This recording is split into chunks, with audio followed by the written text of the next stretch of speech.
Saudi அரேபியாவில் பினாமி வணிக பரிவர்த்தனைகளில் ஈடுபட்டவர்களுக்கு எதிராக வர்த்தக அமைச்சகம் நடவடிக்கையை தீவிரப்படுத்தியுள்ளது. சட்டத்தை மீறிய 119 உள்ளூர் மற்றும் வெளிநாட்டினரின் பெயர்களை அமைச்சகம் வெளியிட்டுள்ளது. தண்டிக்கப்பட்டவர்களில் இந்தியர்களும் அடங்குவர். சவுதி வணிக சட்டங்களை மீறி பினாமி பரிவர்த்தனைகளில் ஈடுபட்டவர்களுக்கு எதிராக அமைச்சகம் நடவடிக்கை எடுத்துள்ளது. ரியாத், மெக்கா, மதீனா மற்றும் கிழக்கு மாகாணம் உட்பட நாட்டின் பல்வேறு பகுதிகளைச் சேர்ந்த 119 பேர் மீது இந்த நடவடிக்கை எடுக்கப்பட்டது. நாட்டின் பல்வேறு நீதிமன்றங்கள் வழங்கிய இறுதி தீர்ப்புகளின் அடிப்படையில் இந்த நடவடிக்கை எடுக்கப்பட்டது. முக்கிய தண்டனைகள்: அபராதம், சிறை தண்டனை மற்றும் ஆயுள் தண்டனை. கட்டுமானத்துறை, உணவகங்கள், உதிரி பாகங்கள் மற்றும் மின்னணுவியல் உள்ளிட்ட பல்வேறு துறைகளில் அவர்கள் பினாமி பரிவர்த்தனைகளில் ஈடுபட்டிருந்தனர்.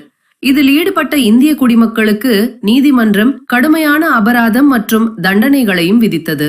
ஆடை வர்த்தகம் மற்றும் பட்டம் பட்டறைகளில் ஈடுபட்ட 4 இந்திய குடிமக்கள் குற்றவாளிகள் பட்டியலில் உள்ளனர்.